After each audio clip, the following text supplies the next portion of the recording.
This is the original podcast edition of The Guild of the Cowry Catchers by Abigail Hilton, now part of the complete Pirates of Wefrevane series. The books are available as audiobooks, ebooks, and paperbacks. This podcast originally aired from 2010 to 2014. Stick around after the story for commentary from me, the author, more than a decade later.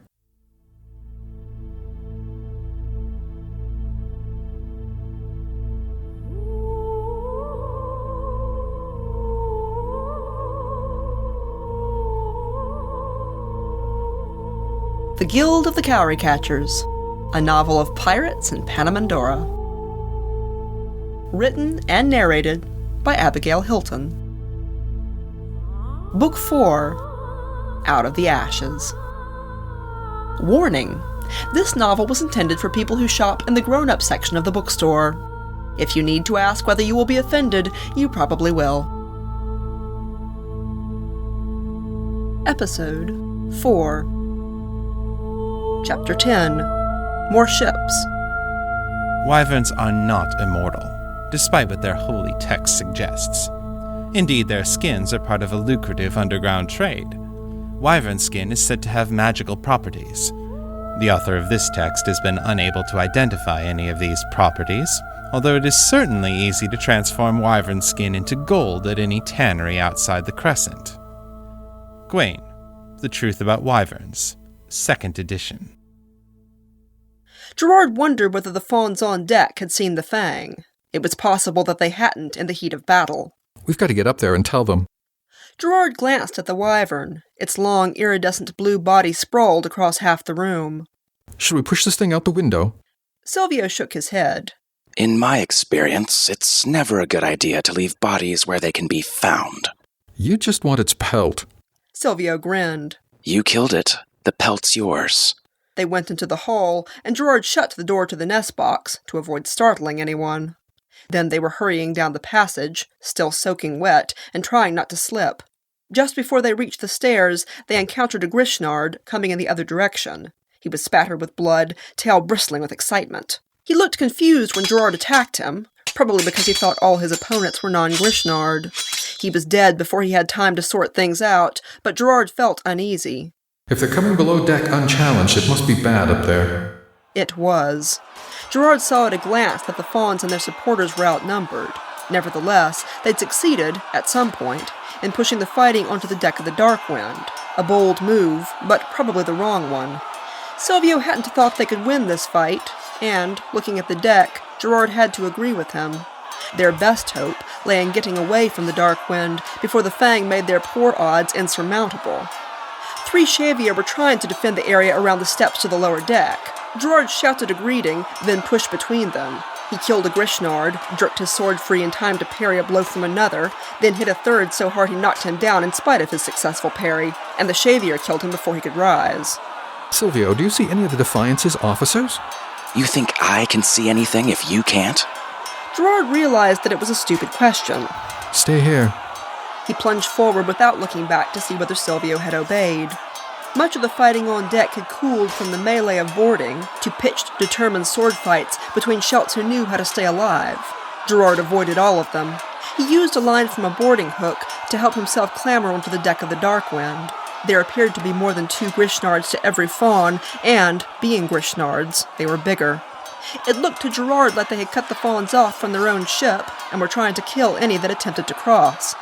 The wind was blowing smoke away from the water sprite across the 2 decks, making everything even more chaotic.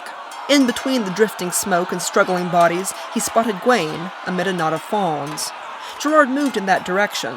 Marlowe joined him about halfway. Glad you could join us. Is Silvio all right? I'm sorry I couldn't hang on to him. He bit me. Gerard almost laughed. He's fine. I don't know if you realize this, but the Fang is seaward and headed this way. Marlowe groaned. They'd reached Gawain, and Gerard repeated his message. Gawain looked tired, and his clothes were streaked with blood. He grimaced when he heard the news. He didn't wait to discuss it, but started shouting orders at the fawns. Fall back! To the Defiance! Now! That was easier said than done. In between the curtains of smoke, Gerard could see the Fang coming nearer. He suspected she was using her oars.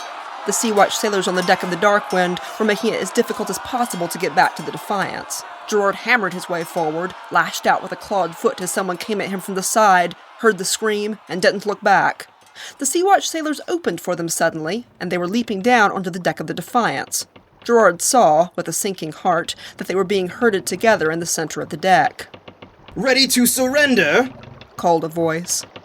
Gerard looked up and saw the Admiral.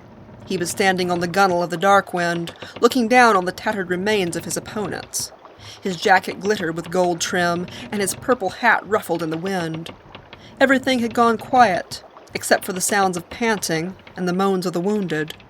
An injured fawn tried to crawl towards his shipmates, and a Sea Watch sailor picked him up and tossed him overboard. "That was one of the lucky ones," continued the Admiral. Gerard thought his voice sounded vaguely familiar. "If you keep fighting, some of you will end up much worse." Here's where we're supposed to ask for terms, thought Gerard, but nobody spoke. Gerard, Silvio sounded excited. you need to distract him. Gerard glanced around. Where are you? I'm in the rigging. Don't look up. Just keep him talking. Gerard leaned over and whispered to Gwaine. Silvio says to keep him talking. Gwaine looked surprised. On the far side of him, someone snarled. Gerard wasn't surprised to see Serwin. I think we've had enough of Silvio's brilliant ideas. Well, at least you're not accusing us of treachery. We've got to attack. Continued Serwin. Drive them off the ship, cut loose and run. That's our only chance.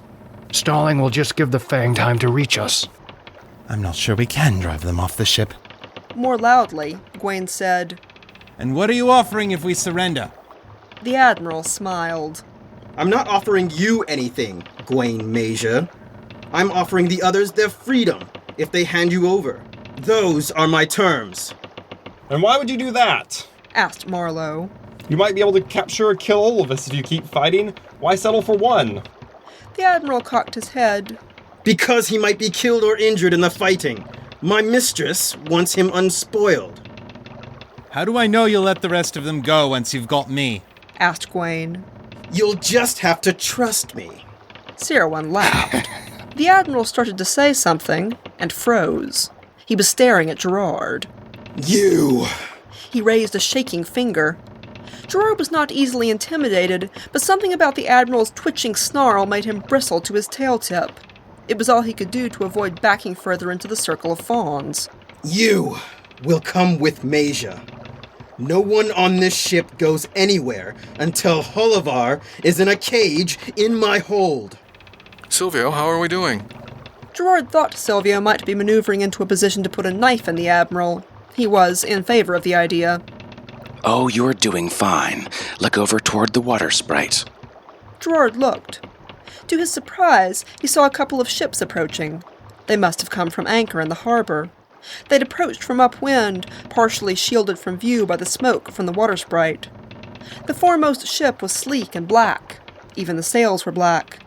Silvio jumped down into the circle of fawns behind Gerard, wearing a satisfied smirk. Suddenly, Gerard knew the ship. The Nightingale? Oh, yes. And I'd be astonished if she's come to help the Darkwind. Gerard didn't feel nearly so certain. The Nightingale had come with 2 other ships. Gerard saw the third emerging from the cloud of smoke and steam around the wreck of the water sprite. Everyone was staring now. Pirates, Muttered Serwin. It's a bit early to start looting the carcasses. Silvio thinks they'll help us. Said Gerard. The Admiral, up on the gunwale of the Darkwind, was scowling. "Do you accept my terms or not?" I think we'd like to discuss it for a moment. Said Gwaine. "A moment." Growled the Admiral. He turned his attention to the newcomers, the foremost of which was now within hailing distance. Even if the Darkwind had cast off of the Defiance immediately, she couldn't avoid a confrontation, if that's what the pirates wanted. The Admiral cupped his hands and shouted, "This is a private dispute between the Temple Sea Watch of Wefervane and criminals of those lands. Do not interfere unless you wish to make yourself a target and an enemy of the gods of Wefervane." The Nightingale had reefed her sails and was sliding at a stately pace toward the Defiance, on oars and momentum. Gerard saw that her decks were crowded with Hunty. They were close enough that he could see details, and he finally caught sight of Basil. He had one foot on the gunwale, his gold earrings flashing, and a blood-red plume in his hat. Enemies of the gods. His voice came faintly, but clearly on the wind. Oh, perish the thought. The Admiral raised an eyebrow. We are recruiting. Even known pirates receive a full pardon for volunteering to serve. And my mistress is generous with spoils of war. Are you at war, then? We may be. Major Minor is being converted to a Grishnard settlement. Are you familiar with the place? Basil laughed. Oh, I might have heard of it. A sailor had come up discreetly behind the Admiral and was trying to tell him something. A few of them must recognize Basil. Thought Gerard. The Admiral doesn't know Basil, yet he knows me. That's odd. The Nightingale was almost alongside the Defiance now, and she pulled in her oars. Admiral Nern seemed to be having an argument with the officer at his elbow. Well, what will it be, pirate? Do you want to share in the spoils from this ship and others? Or do you wish to offend the High Priestess of Wefervane and her wyverns? Basil appeared to consider. His hunty were perfectly still. That's tempting, sir. But I'm actually here to help some friends. He grinned. Offending your priestess and her lizards is only an added bonus. He drew his sword, and behind him, the hunty gave a hair-raising howl. They broke into a cacophony of yips and insane chuckling noises as they left the gap between the two ships. The deck of the Defiance dissolved into chaos as the Sea-Watch sailors met the attacking hunty. The Admiral was screaming, but nobody seemed to be listening. Silvio stepped out from behind Gerard and waved. Basil waved back. Hello, Sylvie! Hello, Gerard! Can I play too? Chapter 11. Old Friends. Ships avoid using fire arrows in close quarters unless they are desperate. Fire spreads so easily aboard ship. Gwaine, a guide to Wefervane. That night was cloudy, but still bright enough to read on the decks of the Defiance because the dark wind was burning off her starboard bow. It was supposedly an accident, a flaming arrow shot into the rigging by an excited hunty. The water sprite had finally sunk beneath the waves, but the dark wind was still a ball of flame, billowing huge columns of smoke into the dark sky and giving off heat, even at a safe distance. Most of her crew had perished with her, trying to sail the ship away as the fire spread. A few had been taken prisoner, and the Admiral had been seen to escape astride one of the ship's griffins. The instant the fighting died down, the port authorities sent a Pegasus to inform the Defiance and the 3 pirate ships that they were no longer welcome in Zorn. Basil and Gwaine, both known to the port authorities, managed to bargain for a night's stay. In return, they offered to supervise the burning Darkwind and to make sure that she didn't drift near shore or other ships. Gerard helped with the cleanup on deck and the beginnings of extensive repair work. Many of the surviving fawns were too wounded to join him. In fact, the lemurs supervised and performed most of the repairs. They were not expected to participate in fights and had been hiding below deck.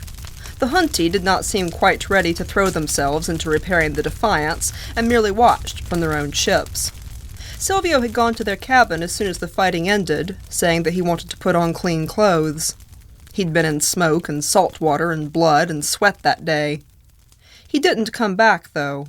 When Gerard went in a little later to change, he found Silvio asleep in their hammock. Gerard put a hand on his shoulder and woke him. You should come out. Shelts are asking about you. Silvio curled into a tighter ball and flipped his tail over his face. In a bit. Felbane's back. He's asleep on the nest box. He killed a couple of the Darkwind's griffins, but they scratched him up. Gerard hesitated. I think Basil would like to see you. Basil had already asked where Silvio was, but then he'd been called away to talk to Gwaine and the port authorities, and Gerard hadn't seen him since. Did you tell him I can't talk? No. Do you want me to? Silvio didn't say anything. Gerard decided it might be a good idea to let him sleep. It was Serwin who helped Gerard begin the heavy repairs. They worked in silence, on a deck lit by the distant flames of the Darkwind. Finally, Gerard said, Do you know how to kill wyverns, Serwin? The Leopon glanced at him. Why? Because I seem to have killed one. It's in one of the nest boxes. Serwin gave a tired laugh. He wiped sweat from his eyes. When did you find time to do that? Gerard told him. He left out the part about how they'd gotten into the nest box, let him think it had been Felbane. Serwin nodded. Wyverns aren't immune to their own venom. You can't usually pierce the skin, but if you hit them hard enough on the side of the head or the base of the jaw, the gland ruptures and they get a big dose of their own poison. Ah. They worked for a few moments in silence. What I said to you when we were in the air, began Serwin. Gerard waved his hand. Forget about it.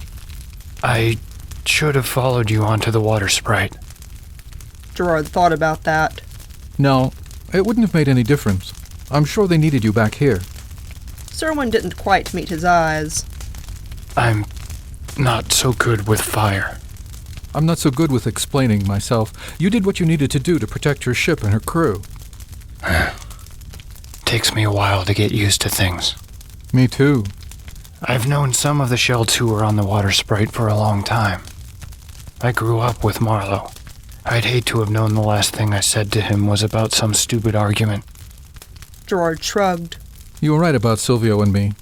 We are cast-offs. We died in Wefravane. I'd happily stay dead there. I'd happily let you. I think Gwaine is crazy to even consider going back. But as far as I'm concerned, you're welcome to stay with us whatever we do. Thank you for what you did today. You can thank Silvio, too. Where is he? Gerard frowned. I think he's hiding. Why? Because he doesn't want to meet an old friend who valued him for something he doesn't think he has anymore. Well, partially, I suspect he's ashamed that his plan didn't work the way he wanted it to. Serwin sniffed. You can tell him Gwaine has those all the time. We still keep him around. I'll tell him that. Serwin looked at him curiously. Is Silvio your mate? Gerard was glad of the shadows. Serwin started talking rapidly. You don't have to answer. I shouldn't have asked. It's just that the crew was talking and I thought if the answer was simple, I could clear it up. It's obvious you have an alpha bond. We've seen a few Pegasus and Riders, but no Shelts who could read each other's minds. I apologize. Have I made you angry? Do I look it? Because all I feel is embarrassed. Not angry, no. Serwin looked relieved. Sometimes I say ridiculous things. It wasn't ridiculous, it was correct. Sometimes I get embarrassed when I shouldn't. Gerard returned to their cabin a little later and found Silvio still curled up in the hammock. Silvio?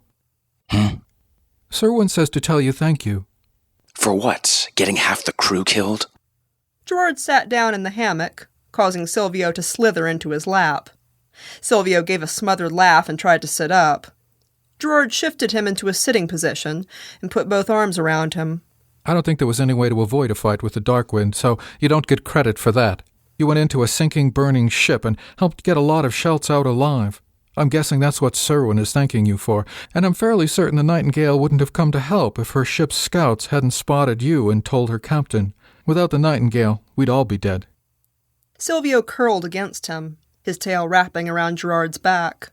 When I saw that fire, Gerard, I know you have to do dangerous things, but I wish you'd take me with you. Is that what this is about? He remembered Silvio's face when Gerard had walked into his library after the spiders. I shouldn't have tried to put you on Felbane. When I found you in the hold, I really didn't think you were breathing. That reminded Gerard of something. A forest? A beach? He couldn't remember. Silvio tucked his head against Gerard's chest. I don't want to outlive you, Gerard. There was a knock at the door. Gerard scooped Silvio up and got out of the hammock. He set Silvio on his feet and went to get the door. Gerard wasn't surprised to see Basil. He'd changed clothes since the fight and actually looked somewhat subdued and nervous in midnight blue and black. Look, I don't want to bother anyone. I just wanted to say hello. So does Luke. Gerard stared. At a glance, he'd taken the smaller Shelt beside Basil for a ship's boy giving directions. He saw now that it was the little Ocelon apothecary from Haplag. She was wearing sailcloth trousers and what looked like one of Basil's lacy shirts in vivid red, retailored to fit. Her bright brown eyes looked amused as she brushed past Gerard into the room. Sylvie, sweet. I knew they were all lying when they said you were dead. Her dancing eyes flicked to Gerard. And it looks like you finally got what you wanted. Gerard could have sunk through the floor. Silvio seemed to forget for a moment that they could not hear him. Looks like you did, too. Basil had followed Lou into the room, and he was watching Silvio with a puzzled expression. He clearly expected some sort of a greeting, probably a babble. Gerard could tell he was coming to the wrong conclusion. I can understand why you might not want to see me. I'll just wait outside. Gerard shook his head. He wants to see you. He just can't talk. The priestess sold him to Hunti slavers, and they cut out his tongue. Lou's smile slipped off her face like a carnival mask. Oh, Sylvie. Silvio's gaze dropped to the floor. Now you'll feel sorry for me, and then you'll go find something else to do because I'm not any fun anymore. Lou went to him and took both his hands. She was only about a head taller. She said something so quietly that Gerard couldn't hear. Silvio looked up and smiled faintly. Basil's face had gone completely blank. He turned suddenly and walked out of the room. Gerard followed him, a little angry. You are not going to leave him like that. But Basil didn't go far. He stopped in the hallway, leaned against a wall, and covered his face with both hands. After a moment, Gerard reached out and touched his shoulder.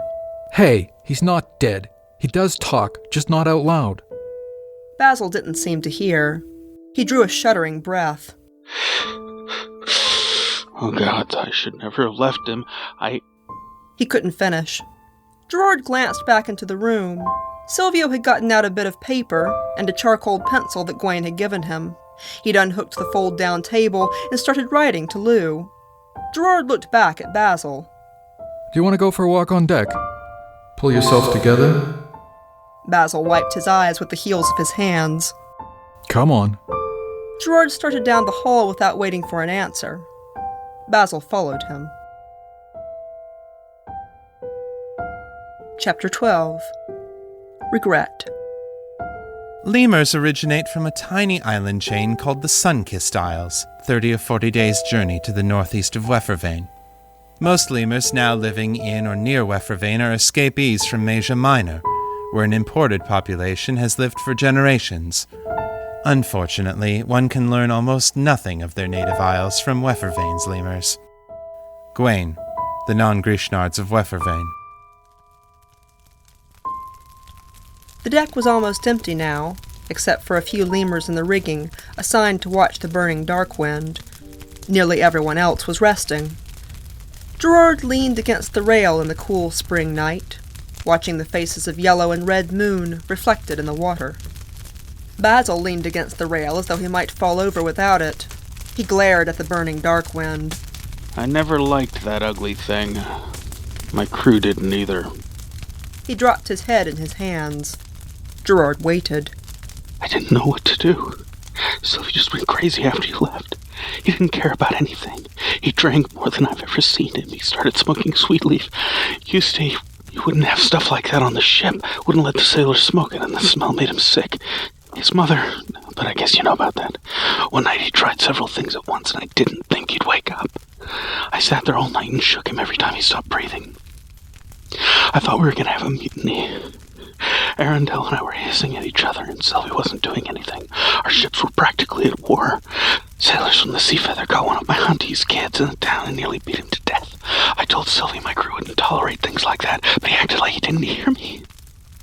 I was afraid. He was the smart one. If he didn't have a plan, I knew we were in trouble. I tried to get him to come with me when I left. I should have forced him. I should have just gone there and carried him out. I actually might have been able to. He didn't have any fight left in him.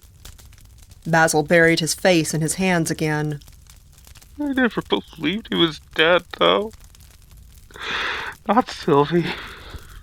I figured he'd pulled himself together and run off. Gone back to being an assassin. I never thought. Never. Gerard let him peter into silence. Basil, it's not your fault. Basil snorted. I've spent quite a bit of my life telling myself various things aren't my fault. This one is. Gerard shook his head. Making Silvio do anything he doesn't want to do is nearly impossible. He's actually pretty happy these days. At least he says so. He writes. He was writing to Lou when we left.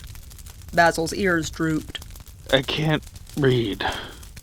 He shot a glance at Gerard as though to gauge his reaction. I was raised by Hunty. Books aren't something they value. You've got to start earlier if you want to learn Grishnard characters, unless you're brilliant, like Sylvie. Gerard considered. The phonetic is easy to learn. He's also invented a language with his hands. I'm sure he'd be happy to teach you. Basil scowled. Sylvie's tried to teach me things before. I'm not a very good student. Gerard almost laughed. Silvio's not a very patient teacher. I think you'll find he's gotten a little better, though. He's had to. Gerard hesitated. He's also... Have you ever heard of an alpha bond? Basil looked at him curiously. I think so. A Pegasus and Shavier thing? Gerard nodded. Apparently. Except that, well, it's a long story, but he can talk in my head. Gerard felt silly saying it, but Basil didn't laugh. He looked at Gerard for a long moment. Then he relaxed a fraction. Good. He took out a handkerchief and blew his nose. That's really good. Not being able to talk would be like dying for Sylvia. I mean, I think he'd really rather be dead. You know him pretty well. He talks a lot. In fact, now he can carry on several conversations at the same time. Basil gave a shaky laugh. They looked at the water. How did Lou end up on your ship? Basil smiled. I went to see her after I left the Sea Watch. I knew I was drinking myself to death, and I wanted to stop, but I was miserable, and I didn't know how. I thought maybe she'd have something in all those bottles that would help. His smile broadened. She helped, all right, but not with anything out of a bottle. I sort of, married her. Sort of? Well, Hunty wedding. They're not really official. I didn't think you liked girls. I didn't think you liked boys. Basil saw Gerard's expression and looked immediately contrite. That was tasteless. I'm trying to do better with that sort of thing. Helps not drinking a bottle first thing in the morning, but sometimes I still slip. Gerard considered the grain of the railing. It wasn't exactly tasteless, just not something I'm used to. He loved you, said Basil quietly. He died when you died. Gerard wasn't sure what to say to that. Basil's ears drooped again. You take one look at those pretty blue eyes and you just want to protect him. But usually it's him that ends up protecting you. At least that's how it was for me. I don't know what it would take to make Sylvie happy. All I know is I never did. Gerard shook his head. Do you want to go back to the cabin? Who knows what Silvio was telling Lou? They were laughing when Gerard opened the door. Gerard noticed with a cringe that Lou folded up the paper they'd been writing on and stuck it in her pocket. Basil came in and crouched down in front of Silvio. Hey, Sylvie. Hey, Basil. I didn't mean to walk out like that, His voice caught. I'm really sorry. For everything. Silvio reached out and patted his shoulder. Basil looked surprised. Gerard couldn't understand why for a moment, and then he remembered. Silvio didn't used to touch anyone. Not casually. Not like that. And he didn't value apologies. When I lost my tongue, I thought it was the end of my life, but it was just the end of the bad part. Don't feel sorry for me. He glanced at Gerard. Translate that, please. Gerard hesitated, but then he did. Basil squeezed Silvio's hand. Gerard says you invented your own language. How long did that take you? A whole afternoon? Silvio laughed. Basil grinned and stood up. What, 2 afternoons? Silvio's eyes crinkled. Lou says you've finally gotten over your fear of girls. Gerard gave a nervous laugh. You don't expect me to translate that. I do. Basil smirked. Oh, this is interesting. Sylvie through Gerard filter. I need to learn to read. Gerard coughed. He says you've settled down a bit. Silvio stomped a foot and glared. Lou laughed. Somehow, I don't think that's what he said. Gerard rolled his eyes. He said, so you've finally gotten over your fear of girls. Basil gave an indignant sputter. I was not! Lou coughed a word. Terrified. Silvio laughed out loud. Basil scowled between them. Hunty don't have... there's no equivalent to... Girls? Supplied Lou. Yes! Hunty are all basically...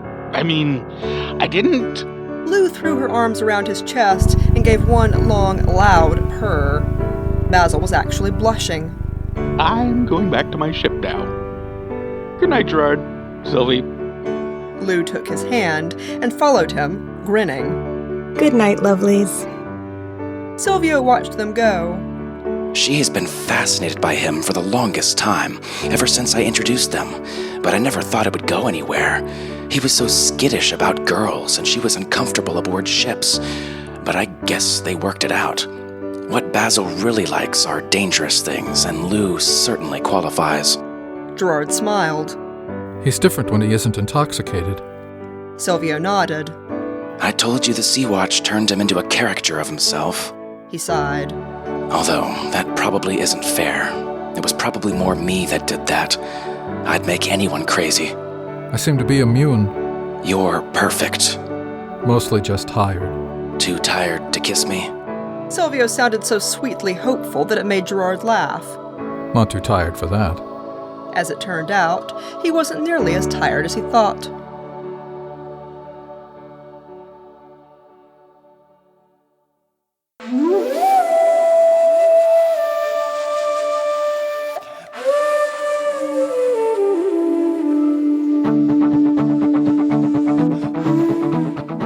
You have been listening to The Guild of the Cowry Catchers by Abigail Hilton. Copyright Abigail Hilton. Cowry Catchers is an illustrated story with ink and watercolor artwork by Sarah Cloutier. You can view the sketch art for free on the website at cowrycatchers.com, and the episode covers provide a sneak peek at the finished artwork. If you'd like to view the complete illustrations and support the podcast, the ebook is for sale on Amazon, Barnes & Noble, Smashwords, Kobo, and most other ebook platforms. As of this recording, it costs $5. A big thank you in advance to those who purchased the book or review it.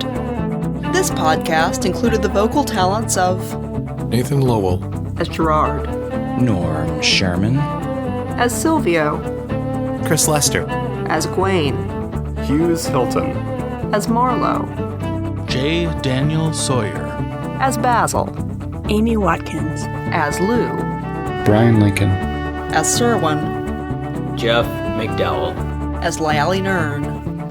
Sound effects for this podcast were provided by SoundSnap, the Free Sound Project, and Sound Dogs. The intro music for this podcast was Grace by Beth Quist. The outro music is The River Between by Jamie Saber. Both were licensed with permission from Magnatune.net. Music for Book 4 of Cowry Catchers included selections from Digital Juice at digitaljuice.com and Kevin MacLeod at Incompetech.com. It also included additional music from Beth Quist, Diana Rowan, and Jamie Saber, all from Magnatune.net. All music was licensed and used according to the terms of the websites. This is a standard copyright now. This podcast is provided for your personal enjoyment only.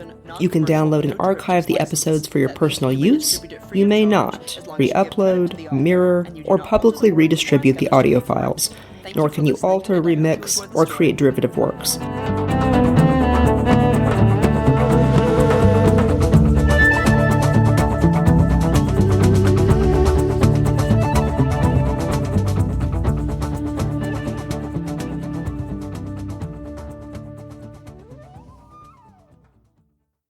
And I'm back. This is 2026 Abby, coming to you with a few thoughts on the episode. So I like the fact that Gwaine introduces this one as The Truth About Wyverns 2nd edition. And I like that you can hear the smug tone in his voice that Kristen gives him. I thought that was pretty great. And of course, we don't know yet what he means, because we don't know about the 2nd edition. So I like the fact that some of that gets foreshadowed before we actually run into it in the story. I talked at the very beginning of these books about my tripping over the words boy and girl as replacements for man and woman. I redid that in the text versions of the story but the audio is what it is, and I talked about that at length in an earlier episode. J. Daniel Sawyer did a great monologue here for Basil, and I remember the first time I listened to it, I wasn't quite sure I liked some parts of it because they came across a little bit flat, but then he would also slip into more emotional moments, and I was like, yes, this is how this kind of person who doesn't know how to express his emotions very well kind of stumbles through an emotional monologue. There were parts in it that I thought were hard to understand, and I remember as a producer really struggling in this particular piece of audio with the question of whether I should ask for retakes of words or lines that were a little bit hard to understand. Usually when I do audio, I always err on the side of clarity. I want you to be able to understand what the character said. And so if a voice actor delivers a line with so much emotion that you can't understand what they said, or it's ambiguous, or you have to struggle, I usually ask for a retake. And even if the retake is not as good emotionally, I tend to err on the side of clarity and interpretability. I don't know if that's the right decision, though. As I've gotten older, I have calmed down a little bit more on the side of the emotion being correct. And if somebody really wanted to know what 2 words they couldn't understand, they could probably just Google the book and figure it out. But it really does depend. It really is a judgment call. And I remember listening to this monologue and really liking some parts of it and not liking other parts, and thinking, if I have him redo any of this, he will have to redo all of it, because people's voices during these kinds of like tearful emotional monologues are often difficult to patch. If they re-record that kind of line on a different day in a different environment, often it just doesn't sound right in the patch.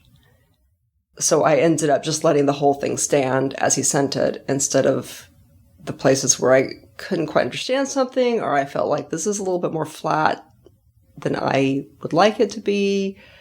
Anyway, I let it stand, and I still think it's a good piece of acting there.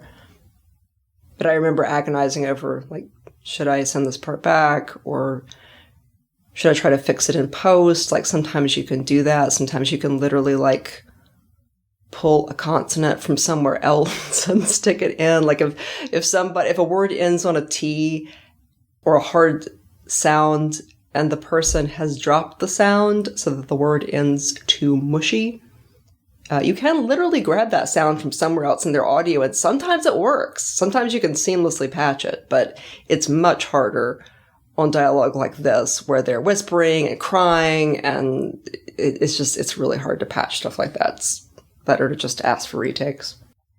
All right, that's all I've got to say about that one. I will see you in the next episode.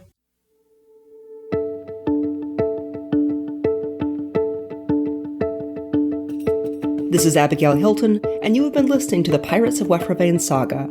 Join me on Patreon for early episodes, long-form interviews, forum access, personal updates, and lots of artwork, including maps and species charts.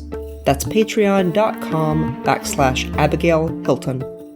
If you want the whole story now with no interruptions and some remastering of the early books for sound quality, you can find the entire series at shop.abigailhilton.com, along with all my other novels. The audiobooks are delivered by BookFunnel.